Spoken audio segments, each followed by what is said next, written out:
What's up, folks? Welcome back to the Whoop podcast. We got a great episode for you today. I'm Will Ahmed, the founder and CEO of Whoop, and this episode is all about body composition and weight. We just announced an exciting new partnership with Withings. We're bringing weight into the Whoop app and everything about it. And who's going to break that down? Emily Capodilupo, our SVP of Research, Algorithms, and Data, and Kristen Holmes, our global head of human performance. They sit down together and they get into all things body composition, how you can improve it, how you can start tracking it now on Whoop, and the 3 top tips to get your body right. So that's coming right now on the Whoop podcast. Emily, hello. Hey, Kristen. Emily, this is crazy, but a quarter of our members cite weight loss as the top motivator for joining Whoop.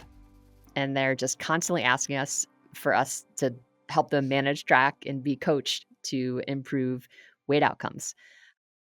So really excited about this feature because I think it will satisfy, a lot of what our members have been asking for, which is a better way to track their body composition.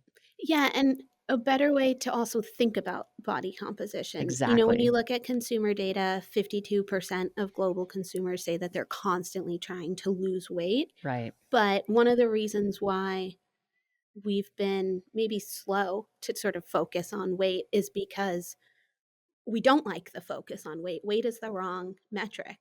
A great way to lose weight is to stop working out, right? And you're going to lose a bunch of muscle mass. Right. But you're not getting healthier. But you're not getting healthier. Yeah. You're certainly not going to look better, which is, I think, what a lot of people are thinking about and meaning when they say they want to lose weight. And, weight is tremendously popular in part because scales are so ubiquitous. Mm-hmm. And yes, it's correlated for many people with positive changes in body composition, especially if you go about, quote unquote, losing weight in a healthy way. Mm-hmm.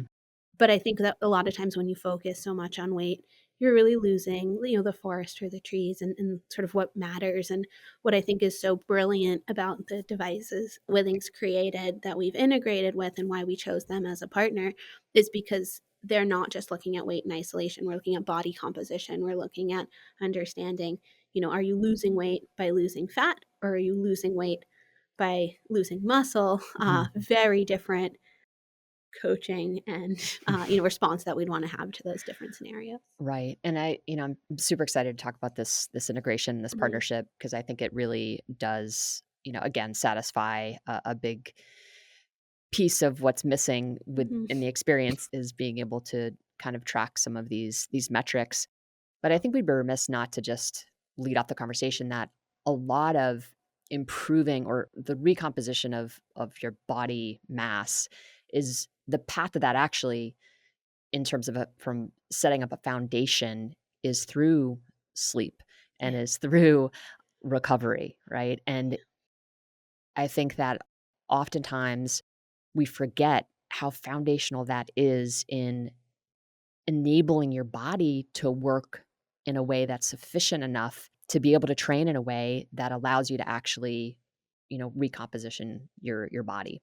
Yeah, that's such an important point. I think we say a lot that, you don't get stronger while you're working out. You get stronger while you sleep after working out. Right. So the working out is definitely an important part, right? It creates that like hormetic stimulus that says to your body, like, go get stronger. But that actual release of growth hormone that results in us putting on more muscle is happening during sleep, and specifically during slow wave sleep. And so if you want that exercise to translate into that return on investment of greater fitness, greater muscle mass, you have to let yourself get into deep restorative slow wave sleep that night. And so the things that you can do to promote sleep and promote good quality sleep are going to be the difference between that exact same workout translating to like one amount of fitness gains or the exact same effort translating to something less than that. And when you kind of put it that way, it becomes for me really motivating because it's like, hey, I did all the hard work, and so it's like, do you want the reward from that, or do you just want to throw that away? And if your answer is I just want to throw it away, why did you do that? Right. And it's worse than just like not getting the benefit, because you have broken down your body. That's what creates the stimulus. And so you're not only going to not get the benefit, but you could end up worse off than you started. And so then when you go to work out again, you're not working out with a recovered system. And so, this is where we see people who they think that they're doing the right things because they do more than what their trainer said. And they keep doing more. And they're just like, well, if I can lose this weight, you know, by following one plan in 10 weeks, well, I'll just double the plan. I'll lose. And it doesn't end up working that way. And they actually end up gaining weight because your body starts to go in this like, oh, drat state Right. of like, stress response. And that stress response makes it really hard to give up fat and can be really counterproductive. And so getting the stimulus to recovery Yeah. ratio right is absolutely critical. And I think really powerful for our members that with this integration, they're going to be able to see that more directly. So, talk a little bit about this vision we have of Whoop as the home for your health. The idea broadly is that there's so much information we can get just from the wrist. And that's what we've really been focused on for the 12 years Yeah. of Whoop to date. And everything we can get, everything we can help you understand. But more and more we realize that there are external sources of information. I think, the journal was a great Mm. first step in this direction, that external pieces of information give context to what we're seeing in this really powerful, data collected by the device. And all of a sudden, when you layer that in, it starts to become more actionable and make Mhm. more sense. And so this is exciting because you don't have to go and manually journal it. Although if you don't have a Withing scan, you can manually enter this Mhm. information. So it still becomes available to you. But we want to make it as easy as possible for people to give us this context-rich information that we're not then looking at in isolation, like, just Mhm. here's what you get, which is the experience you would have if you owned the scale and didn't have a Whoop membership. But really the magic comes in this like synergistic interaction when the body comp data starts to be overlaid with how you're training, how you're sleeping, and can start to help you understand why it's moving in a certain direction. Mhm. Because it's really easy to be like, oh, if I eat less, I'm going to lose fat. And it's like, that's not exactly how it works. Right. It's actually a lot more complicated than that to really help you understand like what's the right amount of training to recovery that like your body can handle given where your fitness is right now and how that changes as you become more or less fit. And so, there's this really exciting opportunity to think about what are the data sources that we can start to layer in and start to get not just another dimension of coaching, but actually strengthen the coaching that we already have with all of the things that Whoop already does so well. Right. And I think that's why we decided on this because it's the Yeah, biggest missing piece right now that it's I think will huge. provide context that our members really need to Mhm. get to that next, level of performance Yeah. that they're kind of striving towards. So before we talk about just some of the keywords around body composition, 'cause I know there's a lot of confusion around that. Let's talk just briefly about just the technical aspects of integration. So how do members go about the process of integration? Yeah, it's pretty straightforward. So, what you're basically going to have to do is through the Whoop app, you log into your Withings account. If you're buying the Withings scale specifically because of this announcement, you're going to go as if you were just a Withings member and go create a Withings account. If you already have the scale, you've already done this. Then you're going to go into your Whoop app and in the integrations tab in the main menu, you're going to log in to that Withings account. And then you're basically going to say on both sides, like, I agree to share this information. And you can read through exactly what Mhm. information is being shared. And then you're off to the races, and you'll see that that data as well as some historical data, if you've been using Withings for the past couple months, get pulled in, and then you can visualize those trends in your Whoop app alongside other Whoop trends. Amazing, amazing. Let's talk a little bit about just some of the terms regarding body composition and weight. What do you think members need to understand about these terms that will help them make better decisions about, or help them understand their data better? Sure. So I think a big thing is, weight. If we're going to talk about it from a physics Mhm. perspective, right? So, like, mass is how much matter is present. And then weight is when you apply a gravitational force to that matter. This physics doesn't super matter here, but because assuming you're roughly at sea level, that gravitational force is equal everywhere on Earth. So people tend to use those somewhat interchangeably.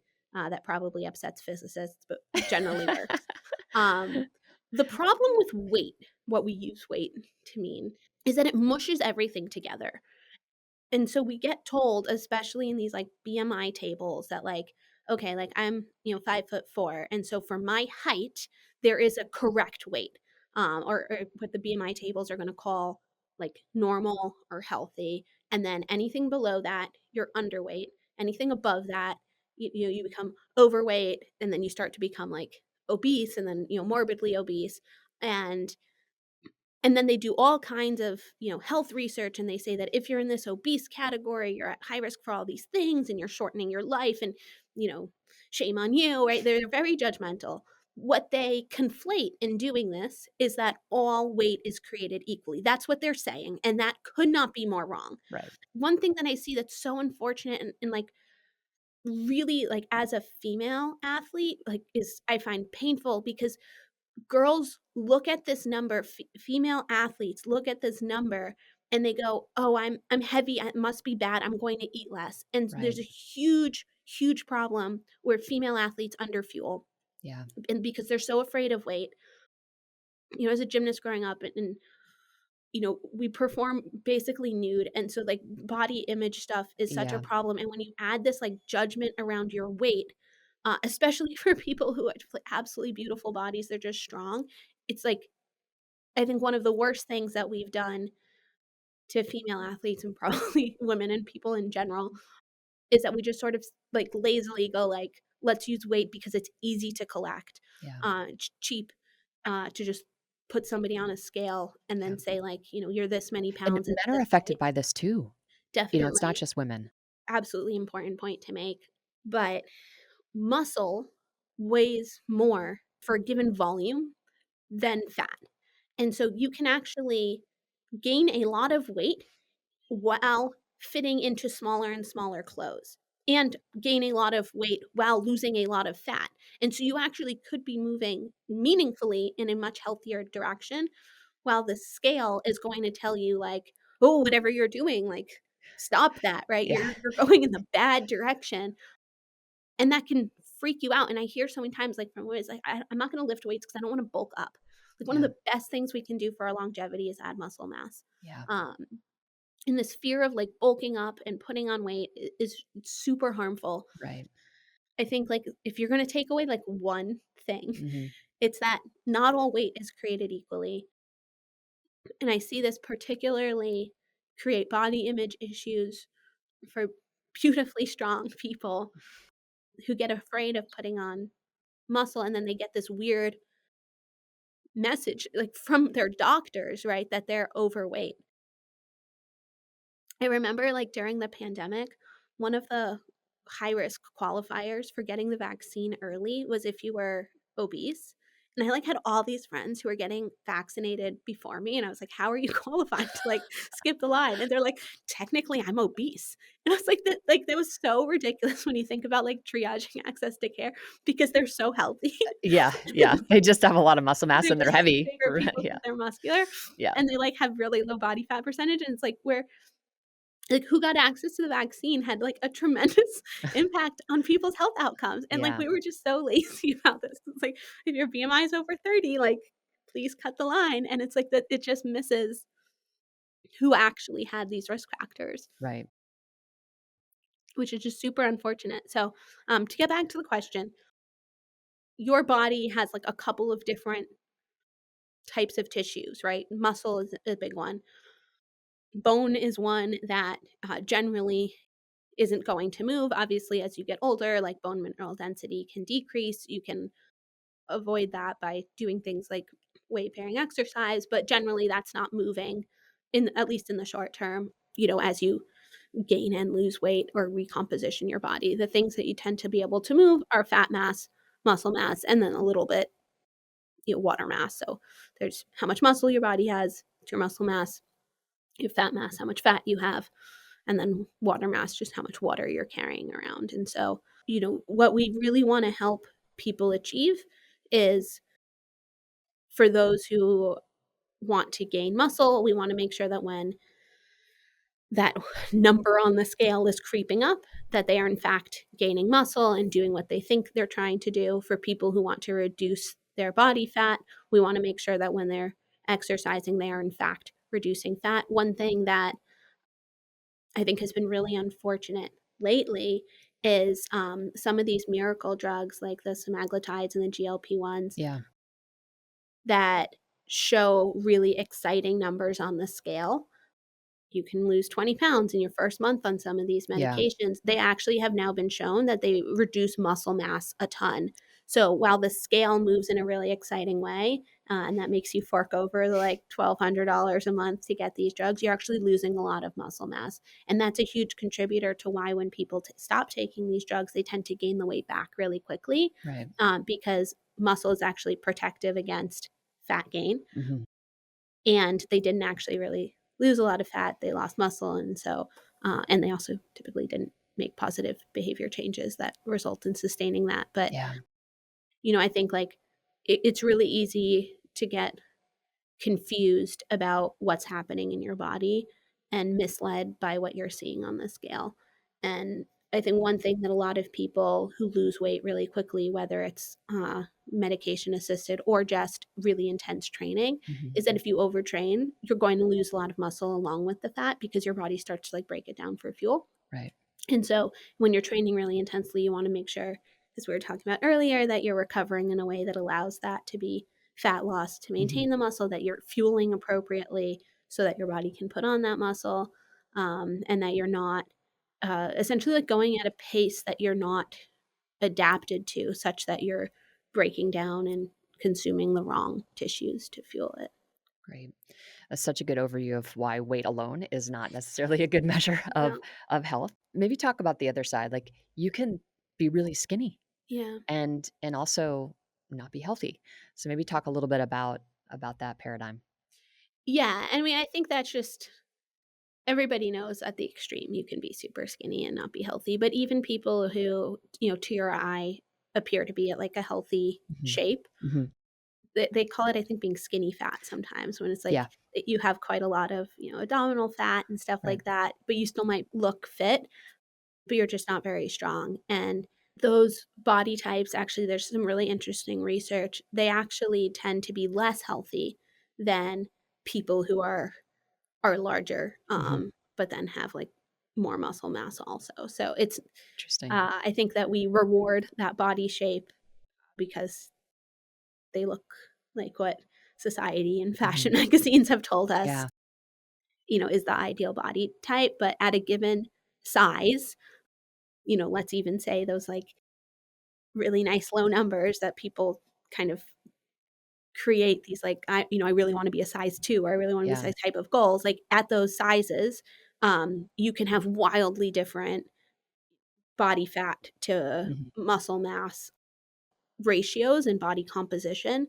And so when we're saying like put on muscle, you don't have to change sizes if you don't want to, but like, so you might already be at a shape that you're kind of happy with, but it doesn't mean that you have the right body composition. And so we want to make sure, and one of the things I'm excited about, this integration enabling us to do, is that we can monitor that you're recompositioning in the desired direction. Right. And that might be adding more weight Yeah. to the scale. It might be less weight to the scale. And it might be not moving it And at it might all. not be moving Yeah. at But all. you could not move at all and wildly change what your body looks like. Right. What's up, folks? If you are enjoying this podcast or if you care about health, performance, fitness, you may really enjoy getting a Whoop. That's right. You can check out Whoop at whoop.com. It measures everything around sleep, recovery, strain, and you can now sign up for free for 30 days. So you'll literally get the high performance wearable in the mail for free. You get to try it for 30 days, see whether you want to be a member. And that is just at whoop.com. Back to the guests. So given all that, Emily, let's talk about what people should be paying attention to on the scale. So what Mhm. are the numbers they're going to see? What are the most important numbers? How are we going to visualize this on our app? So you are going to get your weight. It is a scale after all. And as much Mhm. as we're hating on that metric, the science that has connected it to all-cause mortality and longevity and all those different things is not bad science. Like, these Mhm. things are correlated, and Right. so, you know what, I don't want you to take away from this that, like, weight is a completely meaningless number. It's just an incomplete part of the picture. So Right. we are pulling in weight. Weight is important, and you're going to see that, presented in pounds or in kilograms, whatever Mhm. unit you've chosen in your app, and that'll just be, a trend with the frequency depending on Mhm. how often you're stepping on the scale. You're also gonna see numbers that you might not be familiar with unless you've been a longtime Withings user or a similar product, but you're gonna see your body fat and your muscle mass, and it breaks it down, by part of your body, and so you'll be able to track how those things are changing over time as well. Mm. Amazing. When I first got the Withings scale, that feature was actually really fun for me because I actually so I'm left-handed, and my left arm was a little bit stronger, than my right, so it wasn't an equal number, and so that's also really interesting information that I guess I kind of knew because, your dominant hand, you use it for more things, but that's really valuable training information that maybe I should be more intentional about evening them out, and wasn't so much, but it's the Yeah. kind of thing that if I'm intentional about for 6 months or so, can probably even those out, and then I might find that, I look and feel more even, Yeah, um, yeah. Well, I mean, and there's a thing better, so I think when yeah. you have discrepancy, in terms of strength, you end up compensating, right, in weird ways that could lead to injury or Yeah. so, yeah, there's I think something real there, and you could then maybe incorporate more unilateral training. Mhm. Yeah. That's really cool. It was cool, so that was a fun personalized learning that now I'm working on correcting. I'm very conscious, so I have a toddler, and when I carry her, it's like one side or the other. So I've been very conscious about like carrying her on the hip of the weaker side, trying to even things out. So that's been my daily rebalancing strength training exercise. So let's kind of highlight like this Mm, feature in the context of maybe three different types of buckets. So mhm, if we think about it from a holistic perspective, as someone who's maybe more has more health oriented goals, mm. how we can personalize it. Like let's think about it from a holistic standpoint. So when we zoom out and kind of think about long term health, like more broadly, where is this insight really valuable? Honestly, I think it's so important for people who are maybe And we're biased, of course, because we believe in data yes. as a really important source of truth and using those data to adjust behaviors so we can optimize our ability to kind of show up as the best version of ourselves. So, yeah. Yeah, I mean, this is so important for everybody, but I think that one thing that people nearing or in middle age don't realize is that, putting on muscle mass gets harder, as you get older, Mm, and if you don't do anything intentionally, you will lose muscle mass sort of year over year as you age, mhm. and that accelerates for women post-menopause in particular. The biggest thing, if you talk to people who work in nursing homes, that, like, puts people, and particularly women, in nursing homes, is that they can't do the tasks of daily life, and this is things like, that 2-gallon jug of Tide that you store above your washer dryer. You have to be able to, like, pick that up and take it down and, like, control that as you pull that off of the washer dryer, right? So that thing weighs what, like, Ah, 6, 7 pounds? I don't know, it's not yep, crazy, but, like, yeah. that's an overhead Those huge press, ones from Costco are right? pretty damn big. Some of them are really big, and they're kind of heavy, and, like, or you can't carry your groceries in from the Mm, car comfortably. You yeah. can't, Walk upstairs with a carry a load of basket of laundry up the laundry. stairs. Yeah. And, a big one is if you can't do a body weight squat, 1 rep of that, you can't get on and off a toilet. Mm, So, like, we think of these things, when we're 40, like, yeah, like, you can definitely probably do, even fairly untrained, 20 body weight squats, and it's no big deal. But, like, if you're not actively maintaining your muscle mass, it's declining, and you're on a trajectory, like, before you would otherwise die, of not having the strength to do 1 rep of a body weight squat, which, hello, is like getting on and off the toilet independently, right? yeah. So, like, you wanna make sure that you're not losing your muscle mass, because once it falls below a certain level, you're going to find that you can't take care of yourself. Right. And so, when my mom and my mother-in-law like ask me about like what are the things that I should be doing now. It's like you need to be focusing on strength training because if you're not, you're losing it and you're going to get away with it for decades. Right. But then all of a sudden you're going to be like still with a good amount of cognitively like life ahead of you, and you're not going to have the strength to go do those things. And so I think like even if you're like don't care about physical appearance, you don't care about performance goals in that sense. If you're thinking about what can I do now so that when I'm 80, I can still live alone comfortably, and like the fact that I live in a house with stairs like isn't going to be a problem, or whatever those things are, it's strength training now. And so paying Right. attention to this number and making sure it's not falling over a longer period of time, and ideally making sure that your muscle mass is growing, I think it's really helpful.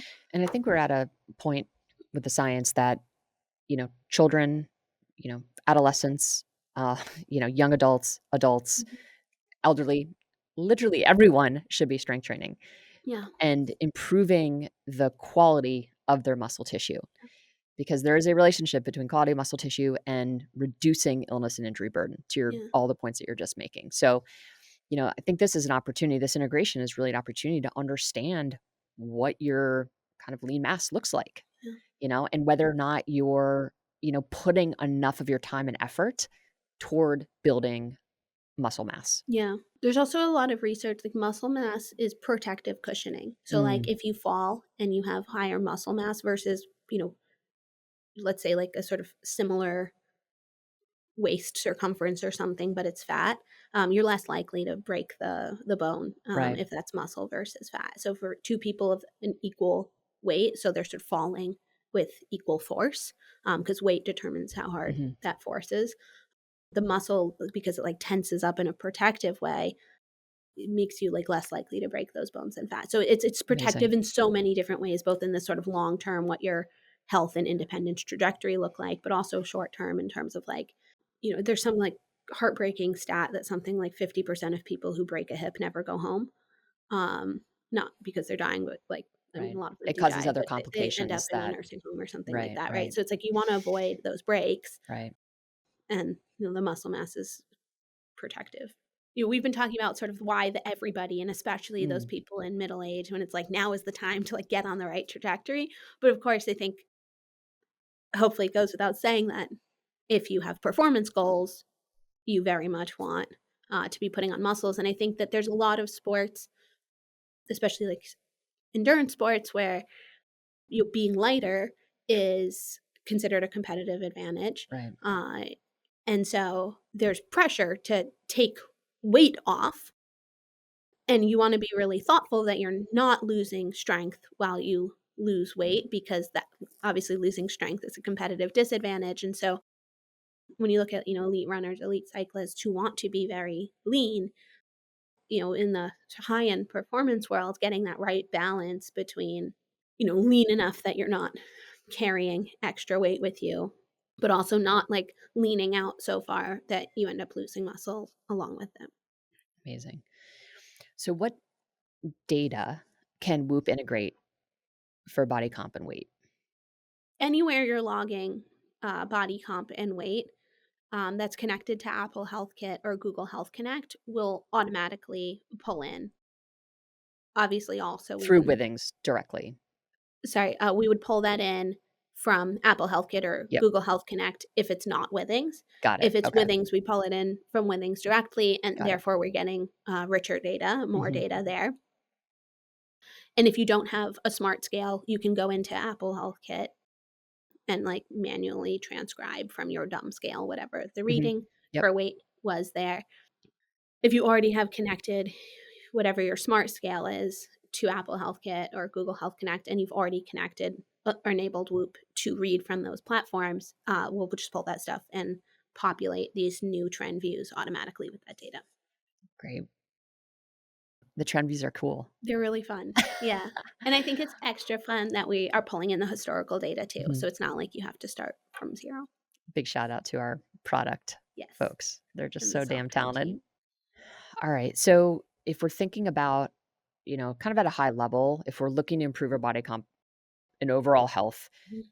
let's just we'll talk about just the top 3 things that people should be thinking about.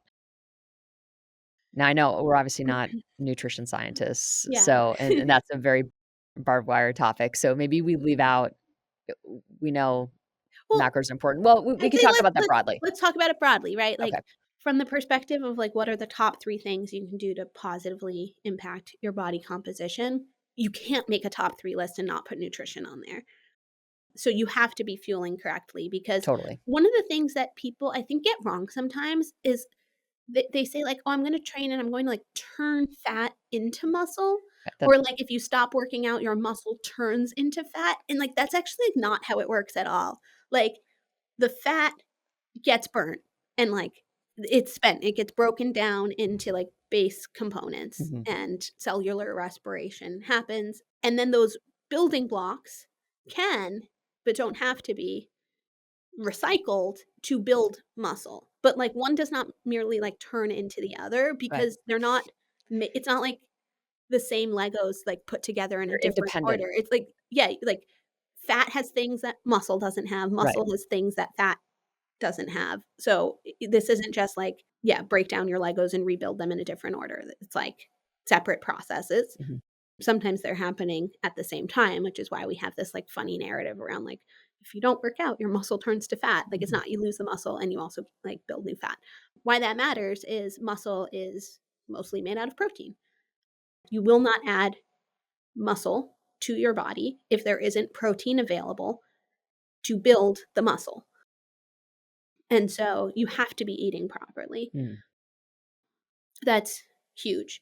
Eating properly also is going to enable you to fuel the exercises and mhm, the whatnot that is going to create the stimulus that tells you to build muscle. So, hydrating and eating properly mhm. has to be on my top 3 list. Yeah, and definitely refer to our podcast with Dr. Gabrielle Lyon, who talked Mhm. extensively about the role of protein Yeah. and, muscle protein synthesis and all the components therein, and it was really a brilliant podcast on exactly how you should be thinking about protein. So to Emily's Yeah. point, protein obviously is really, really important. If Mhm. we're gonna be building muscle, we need to get adequate amount of protein. It's probably way more than you think you should have. Mhm. So, uh, we'll maybe put some recommendations in the show Yeah. notes. And quality of protein matters too. Quality of protein matters. Yeah. Yes, absolutely. So now Um, nutrition aside, yeah. we kind of started here, but sleep is extremely important. Mhm, Sleep is when your body turns the stimulus of the exercise into gained muscle. You do lose fat while you're working out, mhm, as well as the phenomenon of afterburn. So, in the time that follows as you're recovering, but you only build muscle. 95% of muscle building is happening at night while you sleep.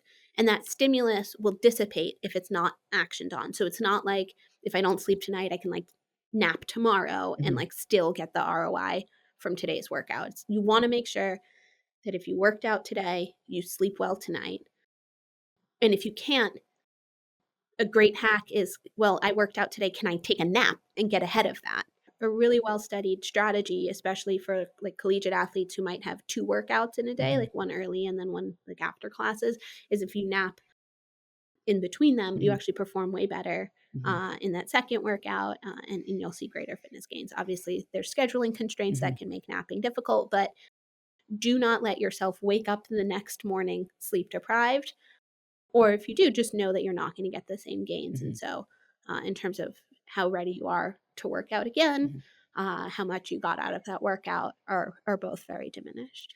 Yeah, and I think for a lot of folks who maybe are struggling to sleep or not sure where to start with their sleep, understanding that, wow, Hmm. okay, I wanna take this next step. I wanna Yeah. really build my lean body mass. I know sleep is important. I'm not sleeping. Think about many of the behaviors during the day, that you're engaging in or not engaging in are gonna impact your quality of sleep at night. Yeah. So you wanna try to engage in behaviors that protect your nighttime sleep experience, and a lot of those behaviors are the circadian behaviors that we talk a lot about, Yeah. right? Viewing morning sunlight, trying to kind of consolidate your calories within the daylight hours, stopping eating a couple hours before you intend to sleep. If you feel hungry, having something high in casein protein is a good, alternative, just a bit of a shake. Whey protein can be good. Something that's not going to disrupt your sleep, but will kind of help maybe with the protein if you're struggling getting enough protein or feel a bit hungry because you have been working out more. So those are two things that I think are really important. And I think one of the important notes to falling asleep at the same time is making sure that you're waking up at the same time every day. That's kind of the place to start. Wake up at the same time, set your alarm, do that as consistently as possible, not really focusing too much on the duration of your sleep, although that matters, but your duration will kind of come into focus when you are waking up at the same time each day. View the morning sunlight and then kind of repeat that, and you'll get into a really nice cycle and have more consolidated sleep, more restorative sleep as well. All right. So your number 3 is consistent wake time. Definitely. Emily, thank you so much for the overview. I think I speak for the entire company when I say they were so pumped to partner with Withings. Yeah. What are you most excited about with this partnership? I really respect them as a company. They share our ethos around a strong commitment to data accuracy. So I think the product that they've built is great. It's really easy to use. And so it's not just that theoretically this is valuable data to us, but they've really nailed a great user experience, high quality data that felt worthy of pulling into our system.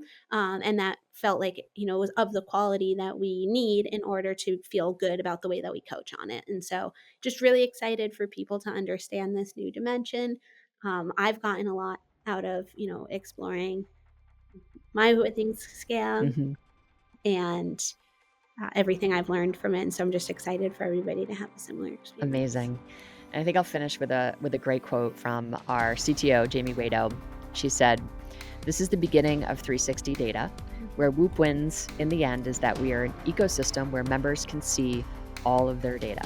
And this is really helping to fulfill, I think, one of our core missions, which is Whoop is the home for your health.